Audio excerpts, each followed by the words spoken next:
Special analysis నేను రమ్మమంటవా ఈ రోజు అనాలిసిస్ లో భాగంగా మనం తీసుకోబోతున్న టాపిక్ ఏంటంటే సమర్థవంతుడైన నాయకుడు ఉంటే పక్క రాష్ట్రాలు కూడా తలెత్తుకొని చూస్తాయి, అదే అసమర్థుడైతే అని చెప్పి నేను టైటిల్ పెట్టడం జరిగింది. ఆ అంశం గురించి మనం మాట్లాడుకునే ప్రయత్నం చేద్దాం. ఇలాంటి అంశాల గురించి మాట్లాడేటప్పుడు కామన్ మెన్ కూడా నిజంగానే సీరియస్ గా రియాక్ట్ కావాలి ఇలాంటి అంశాలకు సంబంధించి.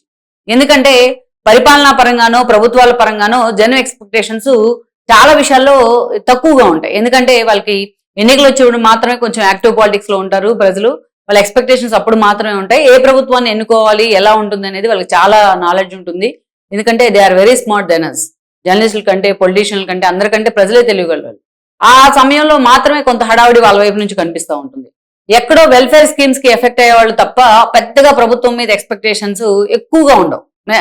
100% ఎక్స్పెక్టేషన్స్ ప్రభుత్వాల మీద ఉండవు. కానీ ఆ ప్రభుత్వం పనితీరుని బట్టే, ఆ ప్రభుత్వాన్ని నడిపించే అధినేతల తీరుని బట్టే వాళ్ళ రాష్ట్రం భవిష్యత్తు ఉంటుంది. దాని మీద ఎక్స్పెక్టేషన్స్ ఉంటాయి. ఎందుకంటే అదే మౌత్ పబ్లిసిటీ కూడా అవుతూ ఉంటుంది కాబట్టి చాలా సార్లు. సో అదే ఒక సమర్థవంతమైన నాయకుడు రాష్ట్రంలో ఉంటే ఎలా ఉంటుంది, అసమర్థుడైతే ఎలా ఉంటుంది అనడానికి ఒక లైవ్ ఎగ్జాంపుల్ ఏంటంటే ఇప్పుడున్న పరిస్థితుల్లోని ఆంధ్రప్రదేశ్. గతంలో మనం చూసాం రాష్ట్ర విభజన సమయం. ఆ రోజు 2014లో రాష్ట్ర విభజన సమయంలో ఆ రోజు అడిగింది తెలంగాణ అయితే ఇచ్చింది ఆంధ్రప్రదేశ్.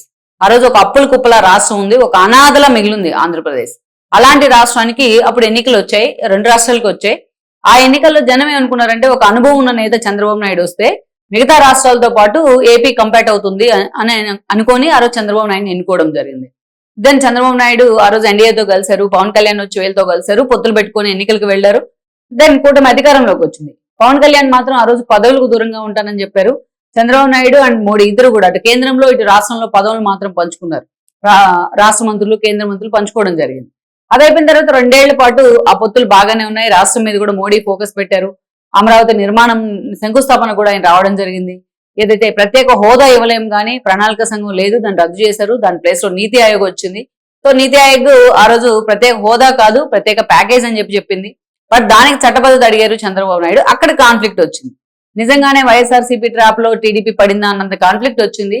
సో మోడీ వర్సెస్ చంద్రబాబు నాయుడు అన్న పరిణామాల్లో మోడీ నుంచి ఆయన ఎన్డీఏ నుంచి బయటికి రావడం జరిగింది. దెన్ అప్పటి నుంచి కూడా ఇక జగన్మోహన్ రెడ్డి ఆ వ్యాక్యూమ్ లోకి వచ్చారు. తర్వాత రాష్ట్రంలో ఏం జరిగిందో మనం చూసాం. అయితే ఆ 5 ఏళ్లలో చంద్రబాబు నాయుడు ముఖ్యమంత్రిగా ఉన్నా, అటు లోకేష్ ఒక 2.5 ఏళ్ల పాటు ఐటీ శాఖ మినిస్టర్ గా ఉన్నా రాష్ట్రానికి కొన్ని పరిశ్రమలు వచ్చాయి. ఎందుకు వచ్చాయి? చంద్రబాబు నాయుడు అంటే ఒక బ్రాండ్, ఒక విజన్. ఎవరు అవునన్నా కాదన్నా ఇది వాస్తవం. ఆయన ప్రత్యర్థులు ఒప్పుకోపోయినా సరే ఇది అంగీకరించాల్సిన వాస్తవం. ఆ వాస్తవం ఏంటనేది చంద్రబాబు నాయుడిని అరెస్ట్ చేసి 52 రోజుల పాటు జైల్లో పెట్టినప్పుడు చాలా మందికి అర్థమైంది. ఎందుకంటే ఈ రోజు హైదరాబాద్ హైటెక్ సిటీ నిర్మాణం అనేది హైదరాబాద్ పూర్తి స్థాయి సైబరాబాద్ సృష్టించడంలో కావచ్చు, సైబరాబాద్ నిర్మాణంలో కావచ్చు ఒక కీలకమైన మైల్ స్టోన్ అనిగా చెప్పుకోవాలి మనం. ఆ తర్వాత చూస్తే మనం రాకెల్ దగ్గర నుంచి మైక్రోసాఫ్ట్ దాకా ఎన్ని కంపెనీలు, హైదరాబాద్ ఒక ఐబిఎం దాకా ఎన్ని కంపెనీలు రాష్ట్రానికి వచ్చాయి. ఆ కంపెనీలు తీసుకురావడంలో చంద్రబాబు నాయుడు పాత్ర ఏంటి అని చాలా మంది చెప్పుకుంటూ వచ్చారు. గతంలో మనం చూసిన ఆర్బీఐ గవర్నర్ గా చేసిన రంగరాజన్ కూడా చంద్రబాబు నాయుడు ఒక నిజంగానే ఒక సైబరాబాద్ సృష్టించారు, దాన్ని కాపాడుకోవాల్సిన బాధ్యత అందరి మీద ఉంది అని ఆయన మాట్లాడడం జరిగింది.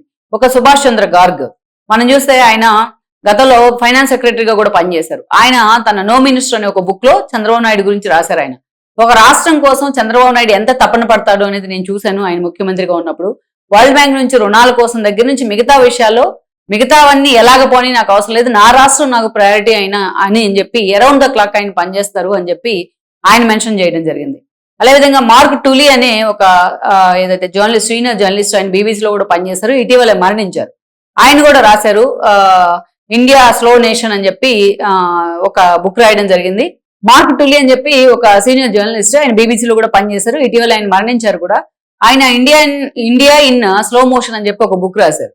చంద్రబాబు నాయుడు హైటెక్ సిటీ కట్టి ఉమ్మడి రాష్ట్రానికి ముఖ్యమంత్రిగా ఉన్నప్పుడు ఆయన ఐటీ విప్లవం తీసుకురాబోతుందని చంద్రబాబు నాయుడు చెప్తే ఆ రోజు నేను నమ్మలేదు.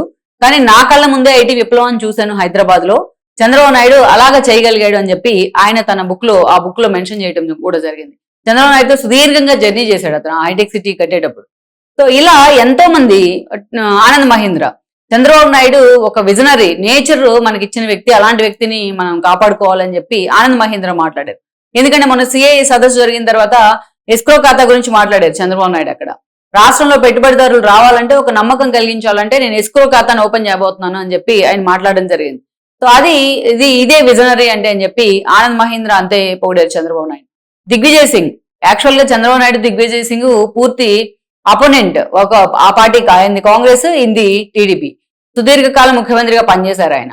సో ఎప్పుడు కూడా వాళ్ళిద్దరిని ఇటు ఐటీ కాదుడని చంద్రబాబు నాయుడు చెప్పుకుంటే, అదేవిధంగా ఆర్థిక సరళీకరణలు కానీ మిగతా విషయంలో కానీ దిగ్విజయ్ సింగ్ గురించి మాట్లాడుకునేవాళ్ళు చాలా మంది. అలాంటి దిగ్విజయ్ సింగ్ కూడా చంద్రబాబు నాయుడు ఇచ్చిన ఐటీని, ఆ విద్వత్తుని మీరు కాపాడుకోండి అని చెప్పి ఎప్పుడు చంద్రబాబు నాయుడు పొగుడుతూ ఉండేరు. ఆయన ఇద్దరు డిఫరెంట్ సీఎంస్ అంటూ ఎప్పుడు వార్తలో ఉండేవాళ్ళు, వాళ్ళు పోటాపోటీగా పనిచేసేవాళ్ళు అప్పట్లో. సో అలా ప్రతి ఒక్కరు కూడా చంద్రబాబు నాయుడు విజనరీ ఏంటి ఐటీ విషయంలో అనేది ప్రతి ఒక్కరూ మాట్లాడారు ఆ రోజున. ఆ విషయాలన్నీ కూడా ఒకసారి చంద్రబాబు నాయుడు ప్రత్యర్థులు కానీ ఆయన వ్యతిరేకించే వాళ్ళు కానీ ఎవరైనా ఉంటే మనం గూగుల్లో వెతికినా, లేకపోతే అప్పట్లో బుక్స్ ఉన్నాయి వాళ్ళు రాసిన బుక్స్ వెతికినా మనకు అర్థం అవుతూ ఉంటుంది. ఒక వ్యక్తి గురించి వాళ్ళందరూ కూడా వచ్చి పొగడాల్సిన అవసరం లేదు. ఆయన ప్రత్యర్థులు కూడా ఆయన పొగుడతారు చంద్రబాబు నాయుడు ఈ విషయంలో. అయితే అది పక్కన పెడితే ఈరోజు మనం ఒక సమర్థవంతమైన నాయకుడు అని జనం కూడా ఎందుకు అనుకున్నారంటే ఈ హిస్టరీ ఉంది కాబట్టి అతనికి. ఒక ఐబీఎం అనే ఒక ఎగ్జాంపుల్ చాలు. ఐబీఎం ప్రతినిధులు ముందుగా బెంగళూరు వెళ్లారు ఆ రోజున. వాళ్ళకి అక్కడి నుంచి వాళ్ళని కన్విన్స్ చేసి బెంగళూరు నుంచి ఒక గ్రీన్ కారిడార్ ఏర్పాటు చేసి వాళ్ళని హైదరాబాద్ రప్పిస్తే వాళ్ళు కన్విన్స్ అయ్యి చంద్రబాబు నాయుడు కోసం ఐబీఎం హైదరాబాద్ కు తీసుకొస్తామని చెప్పారు. ఎన్నో సార్లు ఐబీఎం సంబంధించి వాళ్ళ శిక్షణా తరగతులు కానీ ఎన్నో కార్యక్రమాలు చంద్రబాబు నాయుడు అక్కడ మెంటర్ గా అటెండ్ అవుతూ ఉంటారు. ఎన్నోసార్లు ఆ ప్రతినిధులు కూడా చెప్పారు అప్పుడు జరిగింది ఏంటి అనేసి. సరే ఆయన ఫైల్స్ పట్టుకొని తిరిగారా, ఆయన మొహాలు చూసే కంపెనీలు వస్తున్నాయి, ఇది యాజ్ యూజువల్ గా జగన్మోహన్ రెడ్డి మాట్లాడుతూ ఉంటారు, అది వేరే విషయం అయినప్పటికీ. బట్ ఎన్నోసార్లు చంద్రబాబు నాయుడు ఏంటి ఐటీ విషయంలో ఆయన ఏంటి అనేది ప్రపంచమే మాట్లాడుతుంది. సో అలాంటి సమర్థత ఆయనకు ఉంది కాబట్టి ఆ రోజు ఏపీ ప్రజలు కూడా అలా అనుకున్నారు, అనుభవం ఉన్న నాయకుడు అని. అలాగే జరిగే హెచ్ఎస్బీసీ దగ్గర నుంచి మిలియన్ టవర్స్ లో ఎన్నో ఐటీ కంపెనీస్ కానీ నిజంగా రాష్ట్రం కొంత తలెత్తుకుని చూస్తున్న పరిస్థితి ఉంది ఆ విభజన గాయాల నుంచి మర్చిపోయి. అలాంటి పరిస్థితుల్లో జగన్మోహన్ రెడ్డి వచ్చారు. జగన్మోహన్ రెడ్డి వచ్చిన తర్వాత అమరావతి అనే దగ్గర ఆ ప్రజావేదిక కూల్చివేత, అమరావతి విధ్వంసం దగ్గర స్టార్ట్ అయింది. హెచ్ఎస్బీసీ దగ్గర నుంచి ఎన్నో ఐటీ కంపెనీ, మిలియన్ టవర్స్ లో ఉన్న ఐటీ కంపెనీలు వెళ్ళిపోయినాయి. ఈఆర్కార్స్ థ్రెటన్ చేశారు. అదేవిధంగా చూస్తే సొంత రాష్ట్రానికి చెందిన అమర్ రాజా బ్యాటరీస్ ఎంత రెప్యుటేషన్ ఉన్న కంపెనీ, అలాంటి గల్లా జయదేవ్ని కూడా ఆ స్థాయిలో వెంటాడి వేధించారు. ఆయన వెళ్ళి తెలంగాణలో పెట్టుకున్న పరిస్థితి ఉంది ఆ రోజు కంపెనీ ఎక్స్టెన్షన్ ప్లాంట్. సో ఇలా ఒక విధ్వంసం జరిగింది 5 ఏళ్ల పాటు. 5 ఏళ్ల పాటు విధ్వంసం అంటే మనం చూసాం పీపీఎల్ రద్దు దగ్గర నుంచి రివర్స్ టెండరింగ్ దాకా. సరే పార్టీ పరంగా వాళ్ళకి ఎంత వెండెట్టా ఉన్నా ఒకరినొకరు చూసుకోవచ్చు, ఒకరి మీద ఒకరు కేసులు పెట్టుకోవచ్చు, వెళ్ళొచ్చు, జనాలకు సంబంధం ఉండదు. కానీ వేరే ఈ కంపెనీలు పంపించడం, రాష్ట్రాన్ని మళ్ళా ఒక 20-30 ఏళ్ళు వెనక్కి తీసుకెళ్లే ప్రయత్నం చేయడం అనేది అది మామూలు విషయం కాదు. అంటే ఒక సమర్థుడు ఒక అసమర్థుడు అనడానికి ఒక లైవ్ ఎగ్జాంపుల్స్ అనుకోవాలి. ఆంధ్రప్రదేశ్ ఒక గ్రౌండ్ రియాలిటీ ఈ రోజున. సరే ఈ రోజు అయిపోయింది. ఈ రోజు అయిపోయిన తర్వాత ఒక పెట్టుబడిదారుని రాష్ట్రానికి రప్పించాలి కూటమి ప్రభుత్వంలో అంటే ఎంత కష్టమైన పని అది. ఎందుకంటే 5 ఏళ్ల బెటర్ ఎక్స్పీరియన్స్ ని వాళ్ళు ఫేస్ చేశారు కాబట్టి. ఎంత కన్విన్స్ చేయాలి వాళ్ళని. మనం 5 నిమిషాలు మాట్లాడేది వాళ్ళని 5-6 గంటలు మాట్లాడాలి. ఈరోజు యూనిటీస్ ఏంటని మాట్లాడాలి, ల్యాండ్ అలొకేషన్ గురించి ఎక్స్ప్లెయిన్ చేయాలి. మిగతా అక్కడ ఏమి వాళ్ళకి ఆ యుఫోరియా కంపెనీ పెట్టాలంటే చుట్టూ అలాంటి వాతావరణాన్ని, ఒక మంచి వాతావరణాన్ని మనం క్రియేట్ చేయగలగాలి. ఇది ఎంత కష్టమైన పని. సో అందుకే ఈ రోజు లోకేష్ తాను మంత్రిగా పదవి స్వీకారం చేసిన తర్వాత, పదవి తీసుకున్న తర్వాత ఆయన ఏ స్థాయిలో ఫోకస్ పెట్టారనేది మనం చూసాం కదా. ఒక సమర్థవంతమైన నాయకుడు ఉంటే ఎందుకు ఇలాంటి పాజిటివిటీ వస్తుంది. ఈ రోజు వైజాగ్ ఒకప్పుడు ఏం చూసాం మనం, భూ కబ్జా ఆరోపణలు, ఎక్కడ చూసినా ఇదే ఆరోపణలు. రెవెన్యూ డిపార్ట్మెంట్ సతమతం అవుతూ ఉండింది 5 ఏళ్ల పాటు. ఒక ఎంపీ ఎంఈవి సత్యనారాయణ వైఎస్ఆర్సీపీ నుంచి వైజాగ్ ఎంపీగా ఉంటే అతను ఆ ల్యాండ్ ఇష్యూల గొడవల కారణంగా అతని ఫ్యామిలీని కిడ్నాప్ చేసిన పరిస్థితి. ఒక ఎంపీ ఫ్యామిలీని ఎవరైనా కిడ్నాప్ చేయగలరా అసలు అధికారంలో ఉన్న పార్టీని? ఆ స్థాయిలో వైఎస్ఆర్సీపీ కారణంగా ఆ స్థాయిలో అలాంటి ఒక న్యూసెన్స్ ఉండింది ఆ రోజు. ఎగ్జిక్యూటివ్ క్యాపిటల్ అని వైజాగ్ని ఏ ముహూర్తాన్ని జగన్మోహన్ రెడ్డి అన్నారో అప్పటి నుంచి కూడా వైజాగ్ లో విధ్వంసం జరిగింది. ఋషికొండ గుండు కొట్టి ఆయన ఇల్లు కట్టుకున్నారు.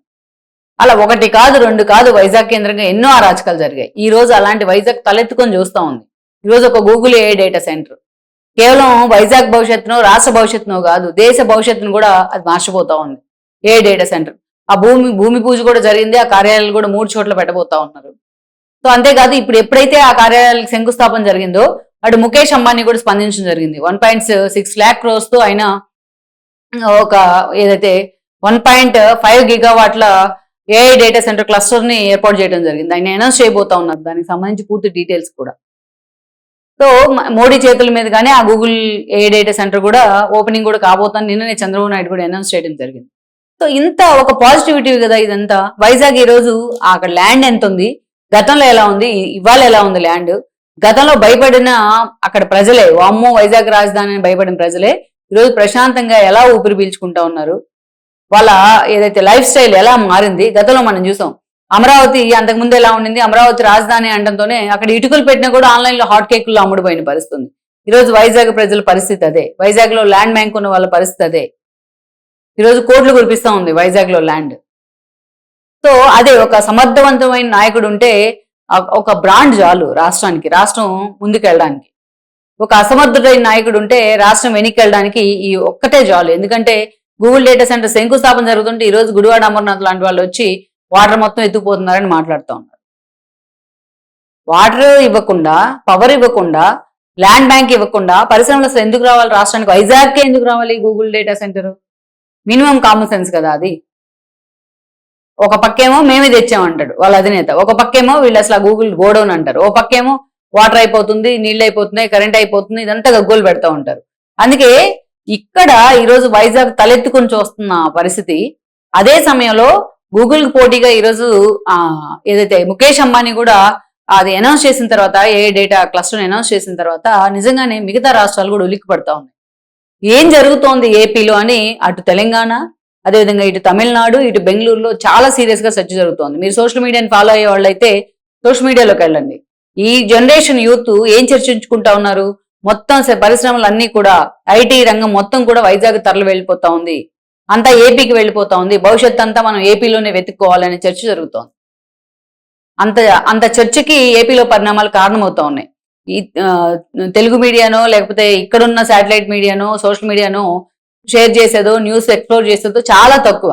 కానీ ఈరోజు నేషనల్ మీడియా సైతం దీన్ని ఒక పూర్తిసారి ఒక ప్రాజెక్ట్ లాగా జనంలోకి తీసుకెళ్లిపోతా ఉంది, ఏదైతే వైజాగ్ లో జరుగుతున్న పరిణామాలని, అప్డేట్ ని. సో అందుకే ఆ స్థాయిలో పక్క రాష్ట్రాల్లో కూడా ఈరోజు చర్చనీయాంశం అవుతుంది. అందుకే సమర్థవంతుడమైన నాయకుడికి, అసమర్థుడైన నాయకుడికి తేడా ఏంటంటే, ఈ రోజు అమరావతిని మనం ఒక లైవ్ ఎగ్జాంపుల్ గా ఈ జనరేషన్ స్టూడెంట్స్ కి మనం పాఠాలుగా చెప్పొచ్చు.